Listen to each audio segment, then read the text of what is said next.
अस्सलाम वालेकुम नाज़रीन, प्रोग्राम द मिरर में अवां खे भली कार। आऊं आहियां अवां जी मेज़बान रोशनी मेमण। नाज़रीन, अॼु असां हिकु अहिड़े प्रोग्राम जो ज़िक्र कंदासीं जेको सिंध में शुरू त गुरबत जे ख़ात्मे लाइ नौजवाननि खे हुनरमंद बणाइण लाइ थियो, पर इन प्रोग्राम मां लाभ वरी अवाम बदिरां आर्ज़ी ऐं डेपुटेशन ते मुक़ररु थियल उन्हनि कामोरनि ऐं मुलाज़मनि खे थियो जेके केतिरे ई अरसे खां इदारे जे अच्छे कार्य जा मालिक बणियल आहिनि। जी बिल्कुलु नाज़रीन, आऊं ज़िक्र करियां पई बेनज़ीर भुट्टो शहीद human resource research and development board तहत शुरू थींदड़ प्रोग्राम जो, जेको कामोरनि जी नाअहली, करप्शन ऐं बदउनवानियुनि सबबि माली बहरान जो शिकार थी वियो।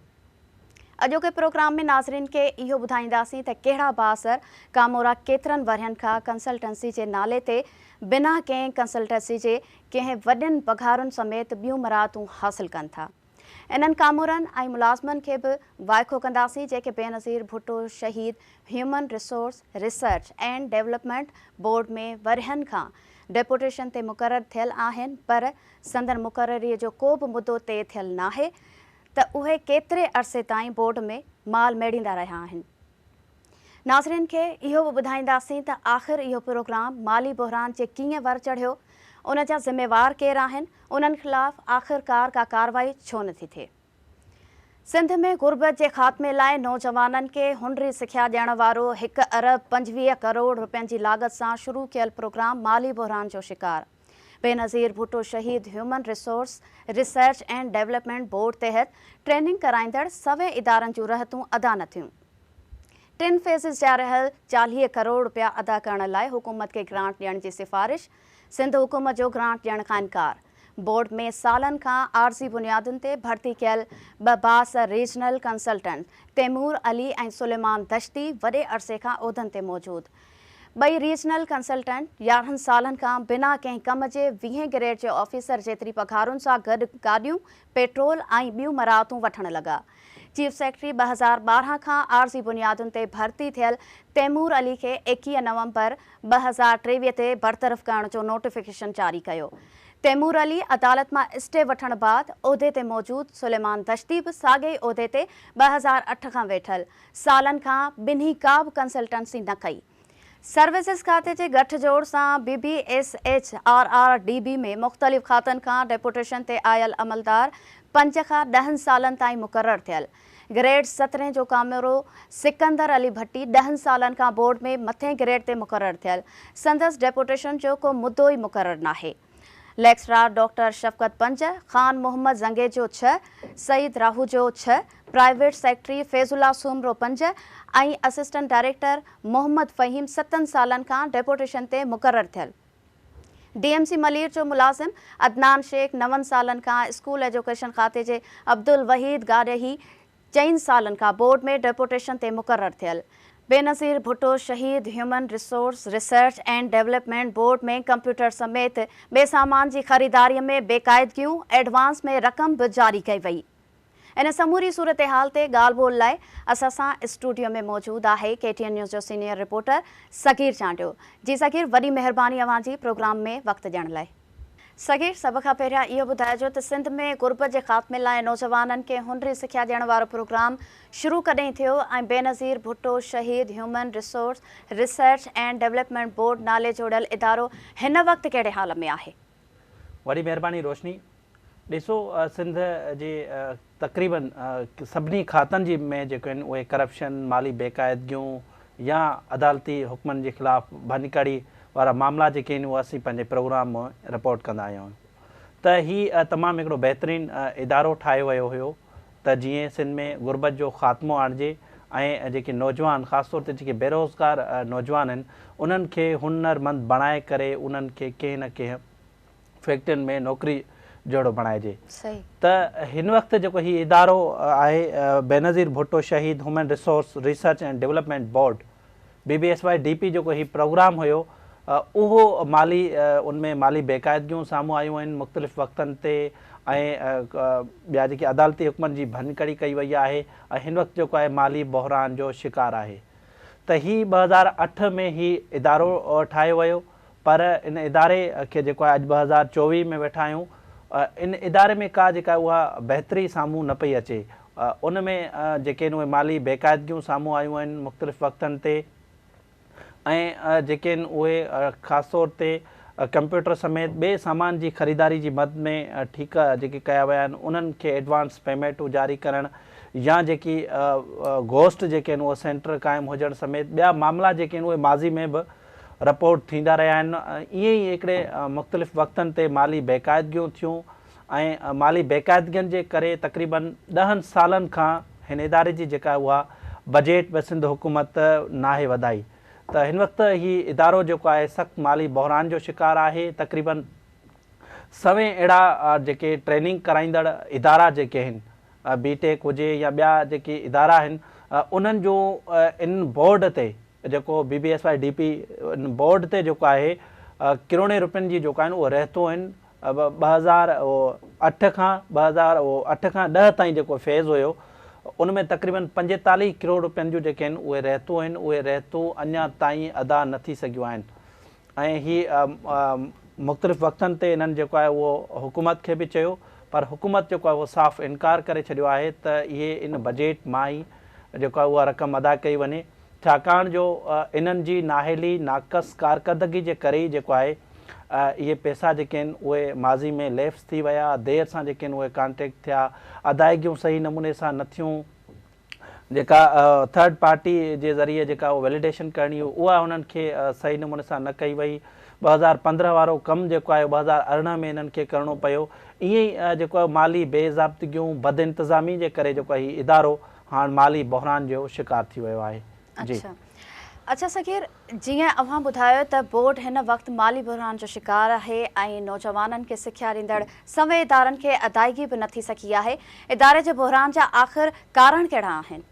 ॾिसो जी मूं तव्हांखे ॿुधायो त मुख़्तलिफ़ हिन जा जेके आहिनि उहे रीज़न्स मौजूदु आहिनि त हीउ इदारो जेको आहे हिन जी 1 अरब 25 करोड़ रुपया बजेट आहे त हाणे तक़रीबन 1.25 अरब रुपयनि जी बजेट रखंदड़ हीउ इदारो ऐं अचानक जेको आहे उन जूं माली जेको आहे उहा रहतूं थी वञनि ऐं पंहिंजो उहे रहतूं वरी अदा न कयूं वञनि त उन ते सवाल उथनि पिया। त 2020 में हिकिड़ी जेका उहा चीफ सेक्रेटरी सिंध इंक्वायरी बि कराई हुई। उन इंक्वायरी में जेको आहे उहो बद इंतिज़ामी ज़ाहिर थी हुई ऐं उन चीफ सेक्रेटरी सिंध आहे जेका 2020 में करायल जेका रिपोर्ट में उन्हनि ॼाणायो हुयो त इहा जेका टोटल 3 फेज़नि जी जेका 8 खां 10 ताईं मतिलबु 3 फेज़नि खां 8, 9 ऐं 10 फेज़िस जा जेके आहिनि उहे 45 करोड़ 72 लख 21 हज़ार रुपया जेके आहिनि उन्हनि ट्रेनिंग कंदड़ इदारनि जूं रहतूं जेके आहिनि उहे ज़ाहिर कया विया हुआ। त उन्हनि में हाणे फेज़ 8 खां 10 ताईं जा जेके आहिनि उहे ज़ेबटेक जा ट्रेनिंग जी मद में 3 करोड़ 76 लख रुपया जेके आहिनि उहे रहतूं ॼाणाए विया हुआ। त उन्हनि खे जेके आहिनि उन्हनि ट्रेनिंग बि कराई मुख़्तलिफ़ नौजवाननि खे मुख़्तलिफ़ कोर्सिस बि कराया पर उनखे रहतूं अदा न कयूं वयूं। हीअ 2020 जी ॻाल्हि आहे 4 साल गुज़री विया आहिनि पर उन्हनि खे अञा ताईं रहतूं जेके आहिनि उहे अदा न थी सघियूं आहिनि। त उन रिपोर्ट में इहो ॼाणायो वियो हो त जेके ट्रेनिंग जा कॉन्ट्रैक्ट आहिनि यानी ठीका जेके आहिनि उहे देरि सां कराए विया। थर्ड पार्टी वैलिडेशन जेका 2015 ऐं 16 में थियणी हुई उहा 2017 ऐं 18 में जेका उहा कराई वई। त उन्हनि जूं जेके आहिनि अहिड़े क़िस्म जी बद इंतिज़ामी जे करे हीउ इदारो जेको आहे उहो ॾींहों ॾींहुं पोइते वेंदो वियो ऐं 2.5 साल जेका उहा देरि सां इहा ट्रेनिंग कराई वई। थर्ड पार्टी खां जेका तस्दीक कराइण वारो कॉन्ट्रैक्ट हुयो उहो बि वक़्त ते जेको आहे उहो न कयो वियो। ईअं ई जेके आहिनि उहे रहतूं थी वियूं ऐं माली बहिरान जो शिकार जेको आहे इदारो थी वियो। पोइ ईअं जो थियो जो हिननि चयो त इहा जेका ग्रांट आहे असांखे हुकूमत खे हिननि हिकिड़ी समरी मोकिली त असांखे ग्रांट ॾिनी वञे त जीअं इन्हनि खे रहतूं अदा कयूं वञनि पर हुकूमत जेको आहे हिननि जी कारकर्दगी ॾिसी करे उन्हनि साफ़ु इनकार करे छॾियो त इहे जेके रहतूं आहिनि उहे उन्हनि पंहिंजी बजेट मां ॾिना वञनि छाकाणि जो इन्हनि जी जेका 1 अरब 25 करोड़ रुपया बजेट आहे उन मां ई रहतूं अदा कयूं वञनि पर हिन वक़्तु ताईं उहे रहतूं जेके आहिनि अदा न कयूं वयूं आहिनि ऐं इदारो जेको आहे उहो ॾींहों ॾींहुं माली बहिरान जो शिकार थींदो वञे पियो। जी सही। अच्छा सकीर इहो ॿुधाए छो त बेनज़ीर भुट्टो शहीद human resource research and development board खे माली बहिरान मां कढण लाइ इन खे ग्रांट ॾियण जी सिफ़ारिश बि कई वई हुई। अहिड़ी सिफ़ारिश ते सिंध सरकार जो कहिड़ो मौक़िफ़ साम्हूं आयो आहे? ॾिसो हिननि जेका आहे मुख़्तलिफ़ पाण खे माली बहिरान मां कढण जे लाइ मुख़्तलिफ़ वक़्तनि ते सिंध हुकूमत खे समरियूं बि मोकिलींदा रहिया आहिनि।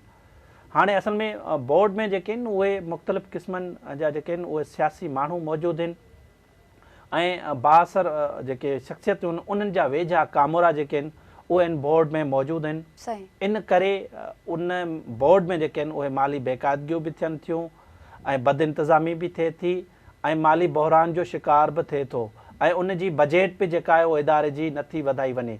त हिननि जेको आहे उहो हिकिड़ी ॿ टे दफ़ा जेको आहे उन्हनि खे समरियूं मोकिलियूं वयूं ऐं ताज़ो हिकु ॿी समरी बि जेका उहा universities and board J secretary खे मोकिली वई आहे, जीअं CM खे उहा समरी वेंदी। उन में इहो चयो वियो आहे त असांजी बजेट जेका आहे उहा 10 सालनि खां जेका उहा वधाई न वई आहे। बजेट में वाधारो छो न पियो थिए? कॾहिं बोर्ड में वेठल जेके आला अख़्तियारियूं आहिनि उन्हनि खे सोचणु घुरिजे छा उन्हनि जी किथे कारकर्दगी त ख़राबु कोन्हे? त उन कारकर्दगी नाक़स कारकर्दगी जे करे सिंध हुकूमत न सिर्फ़ु हिननि खे ग्रांट ॾियण खां इनकार करे छॾियो आहे पर उन्हनि जी बजेट बि जेका आहे उहा 10 सालनि खां वधाई न आहे। सिंध हुकूमत जो इहो मौक़िफ़ साम्हूं आयो आहे त पहिरीं जेको आहे उहो तव्हांजी जेका बजेट आहे 1 अरब 25 करोड़ उन मां जेके आहिनि इन्हनि खे रियायतूं अदा कयूं वञनि। हाणे वरी हिननि ॿी समरी ठाही आहे त असांजी बजेट जेका आहे उहा ॿीड़ ते कई वञे, यानी 1 अरब 25 करोड़ हिननि जी बजेट आहे त हाणे 2 अरब 20 करोड़ रुपया जेका आहे उहा बजेट कई वञे। उन मां ई असां जेके इहे जेके रियायतूं आहिनि 45 करोड़ रुपयनि जूं उहे अदा कंदासीं। त उहा अञा समरी जेका उहा मंज़ूरु न आहे थी, उहो त हाणे अॻिते हली ख़बर पइजी वेंदी त इहा समरी जेका आहे उहा मंज़ूरु थींदी या न। पर हिन वक़्तु जेको आहे उहो इदारो माली बहिरान जो शिकार आहे ऐं सिंध हुकूमत इन बोर्ड खे जेको आहे उहो ग्रांट ॾियण खां इनकार करे छॾियो आहे। जी सगीर, इहे बि रिपोर्ट्स साम्हूं आयूं आहिनि त बेनज़ीर भुट्टो शहीद human resource research and development board में 2 अहिड़ा कामोरा वेठल आहिनि जेके कंसल्टेंसी जे नाले ते पघारूं ऐं ॿियूं मराहतूं त खणनि था, पर उन्हनि हेल ताईं का कंसल्टेंसी नाले का शइ न कई आहे। इन हवाले सां अव्हां वटि कहिड़ा तफ़सील आहिनि? ॾिसो, इन बोर्ड में मुख़्तलिफ़ वक़्तनि ते जेके आहिनि उहे बेक़ाइदगियुनि सां गॾु जेके आहिनि अहिड़ा माण्हू वेठा आहिनि उनमें सियासी असर रसूख़ बि हलंदो अचे थो। मुख़्तलिफ़ वक़्तनि ते गैर क़ानूनी तौर ते जेके आहिनि उहे के माण्हू डेपुटेशन ते वेठा आहिनि, के वरी जीअं तव्हां ॿिनि कंसल्टेंट जी ॻाल्हि कई उन जो बि मुख़्तलिफ़ वक़्तनि ते टेन्योर बि ख़तमु थी वञण खां पोइ बि जॾहिं जेका उहा सियासी गवर्नमेंट हुई त उहे गैर क़ानूनी तौर ते वेठल हुया। जॾहिं निगरान हुकूमत आई त हिकु जेको आहे उहो कंसल्टेंट खे नौकरी मां बरतरफ़ कयो वियो ऐं बाद में उहो अदालत में वियो ऐं उहो स्टे वठी आयो आहे।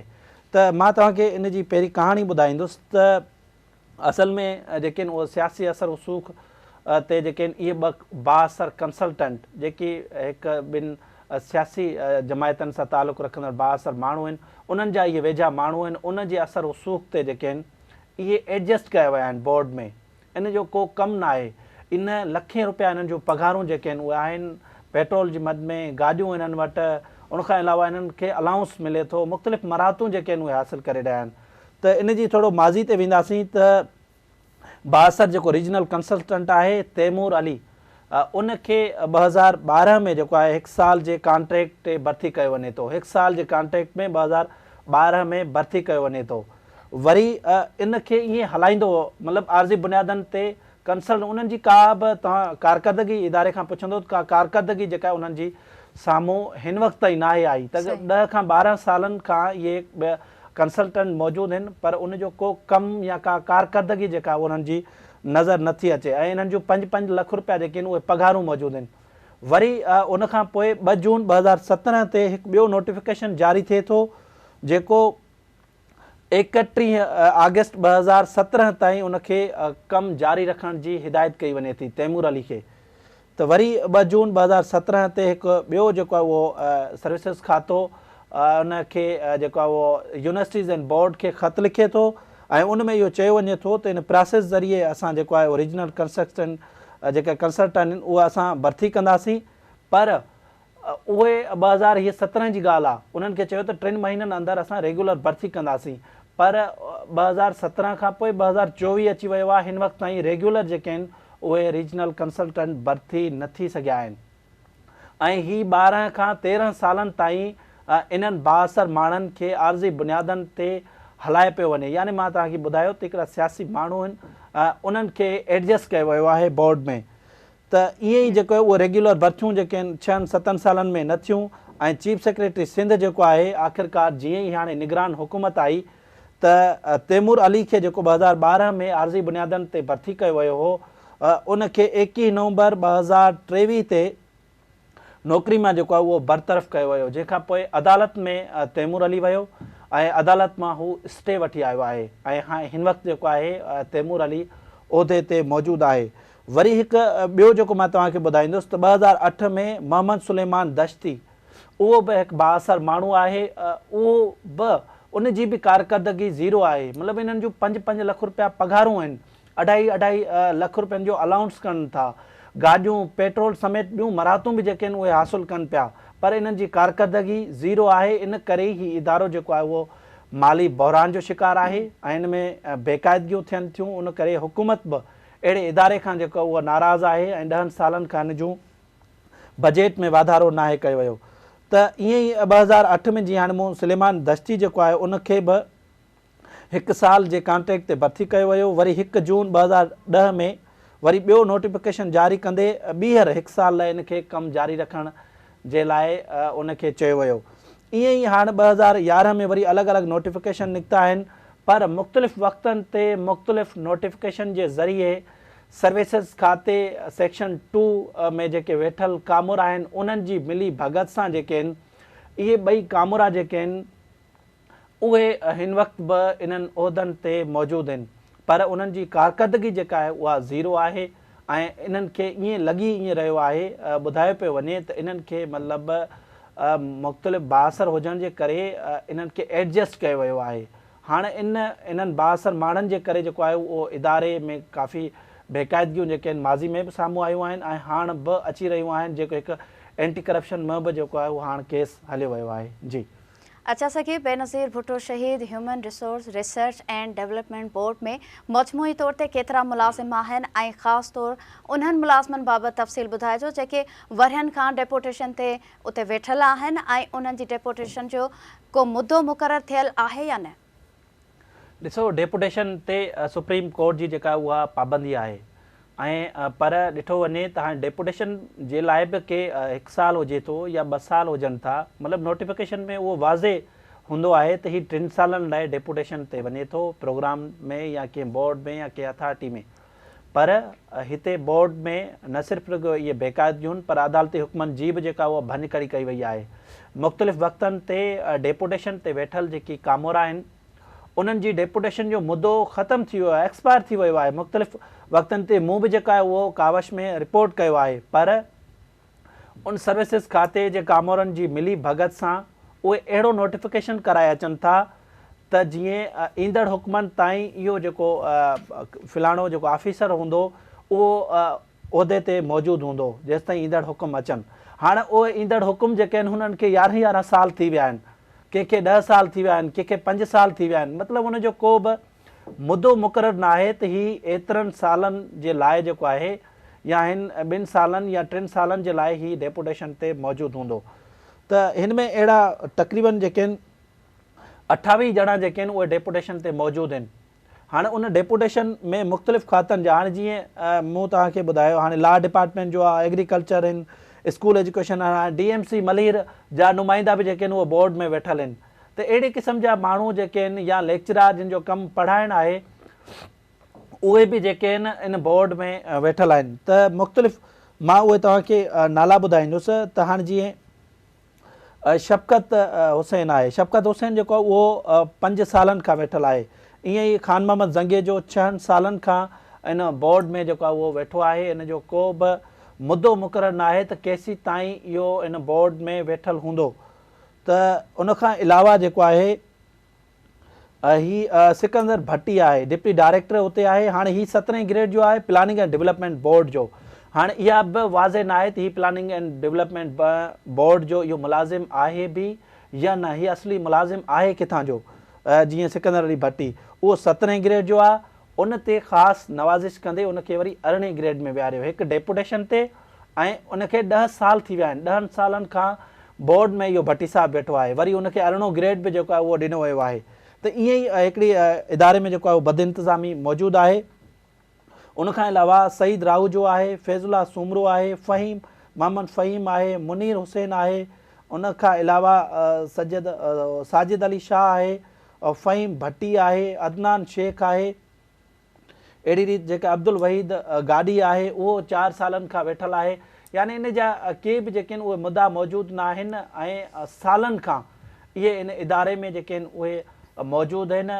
उन्हनि जे ख़िलाफ़ को एक्शन जेको आहे न पियो थिए, न सर्विसिस खातो इन ते को एक्शन खणे थो, न ई उहे जिन डिपार्टमेंट जा इहे मुलाज़िम आहिनि, न वरी उन्हनि खे उन्हनि जा इहे मुलाज़िम यादि आहिनि त इन्हनि जो डेपुटेशन वारो मुद्दो जेको आहे उहो ख़तमु थी वियो आहे। इहे मुलाज़िम असांजा आहिनि किथे। हाणे इन्हनि जेको आहे अलाउंस जे चकर में जेको आहे सर्विसिस खाते जे अख़्तियारनि सां मिली भगत करे अहिड़े क़िस्म जा हू नोटिफिकेशन कराए अचनि था ऐं उन में को मुद्दो बि जेको आहे उहो मुक़ररु नथो हुजे ऐं उहे सालनि खां 10 खां 12 13 सालनि खां उहे इन बोर्ड में वेठल आहिनि। हालांकि डेपुटेशन ते सुप्रीम कोर्ट जा वाज़े जेके आहिनि उहे हुकुम आहिनि, पर उन जे बावजूदि हिन बोर्ड में उहे इहे वेठल आहिनि। हालांकि universities and board J secretary खे इहो नोटिस वठणु घुरिजे हा त जेकी सालनि खां इहे वेठल आहिनि, जिन जी डेपुटेशन ख़तमु थी वई आहे, त उन्हनि खे वापसि पंहिंजे जेका उहो जेके खातनि में मोकिलियो वञे, वापसि पंहिंजे असुल उहिदनि ते मोकिलियो वञे। पर सर्विसिस खाते जा अख़्तियारियूं बि जेके आहिनि इन में ख़ामोश आहिनि, छाकाणि जो उहे उन्हनि जी मिली भगत सां ई अहिड़ा नोटिफिकेशन जारी थियल आहिनि। जी अच्छा सगीर, बेनज़ीर भुट्टो शहीद human resource research and development board में केतिरा कंप्यूटर समेत ॿिया सामान जी ख़रीदारीअ में बेक़ाइदगियूं थियूं, जिन जूं ख़बरूं बि साम्हूं आयूं आहिनि, इन हवाले सां अव्हां वटि कहिड़ा तफ़सील आहिनि? ॾिसो, बोर्ड में जेके आहिनि उहे मुख़्तलिफ़ माली बेक़ाइदगियूं जी जेको आहे मां ज़िक्र करे चुको आहियां त उन्हनि में बदइंतिज़ामी आहे ऐं उन्हनि जी कारकर्दगी सही न आहे, पर हिते माली बेक़ाइदगियूं बि जेके आहिनि उहे साम्हूं आयूं आहिनि।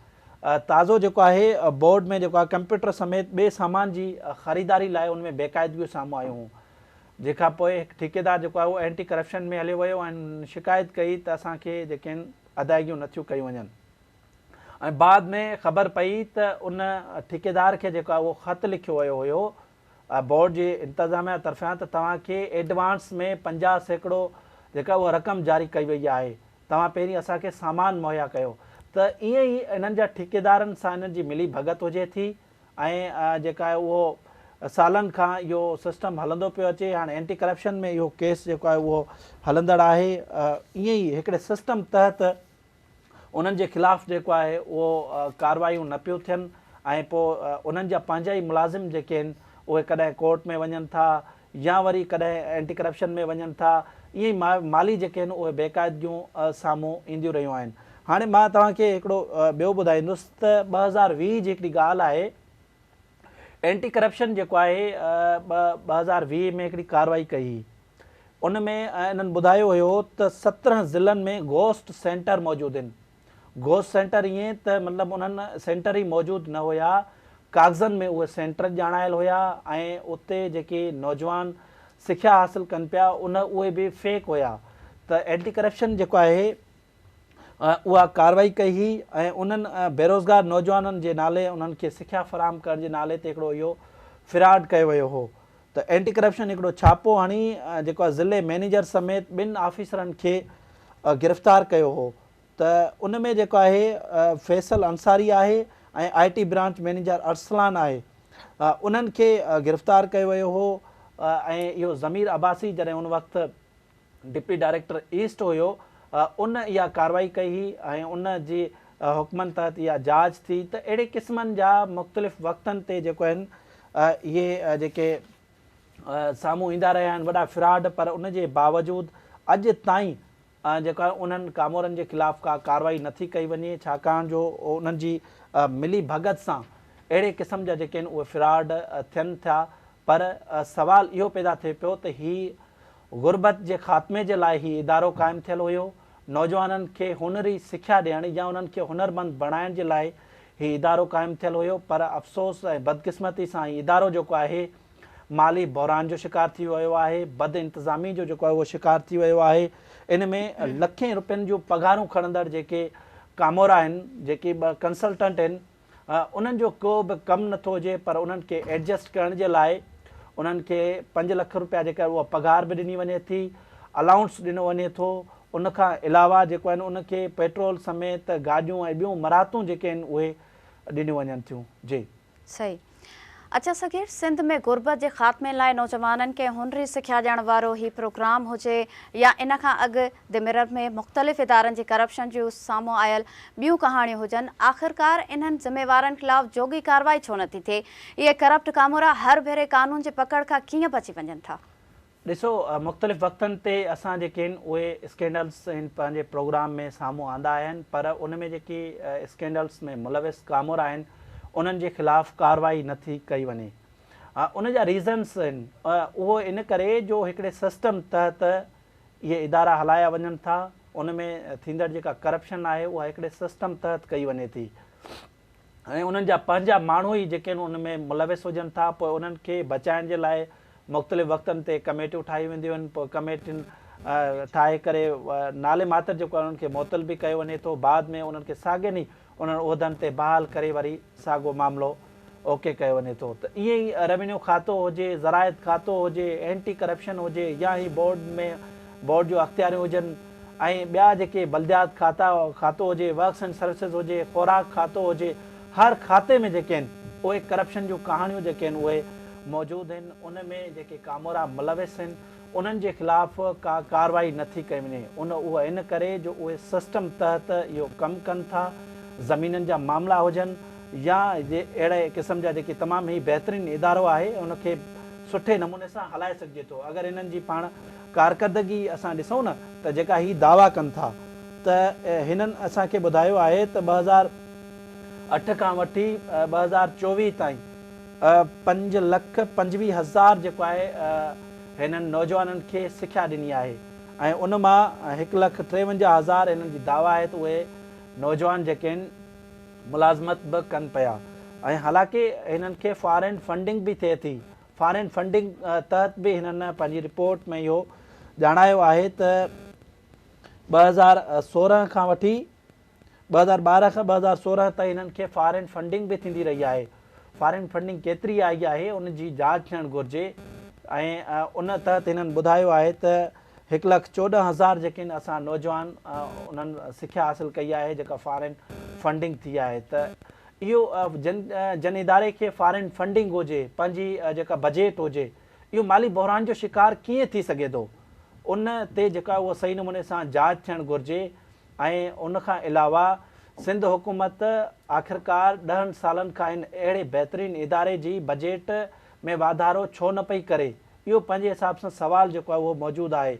छा हिननि जी नाक़स कारकर्दगी आहे या उते उन में वेठल जेके मुलाज़िम आहिनि उन्हनि जी जेका आहे उहा ख़राबु कारकर्दगी आहे? हाणे असल में तव्हांखे ॿुधाईंदुसि त इन इदारे में जेका आहे हाणे जेके डेपुटेशन ते वेठा आहिनि उन्हनि जी का ख़ासि कारकर्दगी आहे या उहो उन्हनि खे एडजस्ट कयो वियो आहे या उते एक्सपर्ट जेके आहिनि उहे सुठा ऑफिसर छो नथा मुक़ररु कया वञनि? सही। त उन्हनि जे लाइ अलाउंस बि जेको आहे उहो मौजूदु आहे। त हाणे ग्रेड 16 में जेको आहे उहो 40,000 पघार खां अलावा उन्हनि खे 40,000 जो हर महीने अलाउंस मिले थो। 17 ग्रेड जे कामोरे खे 75,000 रुपया अलाउंस मिले थो हर महीने। 18 ग्रेड जे कामोरे खे 1 लख रुपयनि जो अलाउंस मिले थो। वरी 19 ग्रेड जे कामोरे खे 1.5 लख रुपयनि जो अलाउंस मिले थो। 20 ग्रेड जे कामोरे खे 2.5 लख रुपयनि जो अलाउंस मिले थो। यानी इहे ॿई जेके मूं कंसल्टेंट जा नाला खयां, इहे 20 ग्रेड जेतिरी पघार सां गॾु अलाउंस बि खणनि पिया। लखें रुपयनि जूं पघारूं खणंदड़ खां कॾहिं सवाल छो न थी सघियो आहे? ऐं उन्हनि जी कारकर्दगी ते उन्हनि यूनिवर्सिटीज़ एंड बोर्ड जहिड़े अहम इदारे उन्हनि खां आख़िरकार पुछा छो न आहे कई त इहे जेके ॿई कंसल्टेंट आहिनि त उहे उन्हनि जी कारकर्दगी कहिड़ी आहे? लखें रुपया पघारूं अलाउंस खणंदड़ इहे ॿई कामोरा जेके आहिनि, ॿई कंसल्टेंट जेके आहिनि, उन्हनि खे सियासी बुनियादनि ते उन्हनि खे एडजस्ट कयो वियो आहे, पर उन्हनि जी कारकर्दगी कीअं आहे? अहिड़े बहितरीनु इदारे खे ईअं ई हिकिड़े क़िस्म सां तबाह कयो पियो वञे। हालांकि ही सुठे मक़सद लाइ ही इदारो ठाहियो वियो हो ऐं सिंध मां गुरबत जो ख़ात्मो थी सघे थो, नौजवाननि खे हुनरमंद बणाए सघिजे थो, पर इन इदारे में सुठा ऑफिसर मुक़ररु कया वञनि, बदइंतिज़ामी खां पासो कयो वञे, जेकी वक़्तु सर जेके आहिनि उन्हनि जूं ट्रेनिंगूं करायूं वञनि त हीउ इदारो जेको आहे उहो बहितर खां बहितर थी सघे थो। जी अच्छा सगीर, बेनज़ीर भुट्टो शहीद human resource research and development board में भर्तियुनि वारे मामले या बदउनवाननि बाबति अव्हां जे कंहिं लाॻापियल अमलदार सां का ॻाल्हि ॿोल थी सघी आहे, उन्हनि जो छा चवणु आहे इन समूरी सूरत हाल जे हवाले सां? ॾिसो, मुंहिंजी बोर्ड जे अख़्तियारनि सां ॻाल्हि ॿोल थी आहे। उन्हनि ॿुधायो आहे त जेको कंसल्टेंट तैमूर आहे उन जो अदालत में जेको आहे उहो मामिलो हलंदड़ आहे। उन ते असीं जेको आहे उहो कमेंट्स नथा करे सघूं। ऐं बाक़ी जेका उन्हनि कारकर्दगी ॿुधाई आहे त असांजो इदारो जेको आहे इहा ॻाल्हि बिल्कुलु सही आहे। माली बहिरान जो शिकार आहे। असांजी बजट जेका आहे उहा नाहे वधी ऐं 5 लख उन्हनि जी दावा आहे त असीं 5,25,000 जेके असीं नौजवाननि खे ट्रेनिंग कराए चुका आहियूं। पर ट्रेनिंग त कराए चुका आहियो, हीअ बजट में वाधारो छो न पियो थिए? उन्हनि जी कारकर्दगी असल में सही न आहे। उनखां अलावा असीं इन कंसल्टेंट सां बि जेको आहे उहो राब्ते करण जी असां कोशिशि कईसीं, पर उन सां जेको आहे उहो राब्तो न थी सघियो आहे। जी, वरी महिरबानी सगीर, हिन अहम मामले ते अव्हां नाज़रीन खे समूरनि तफ़सीलनि खां आगाह कयो।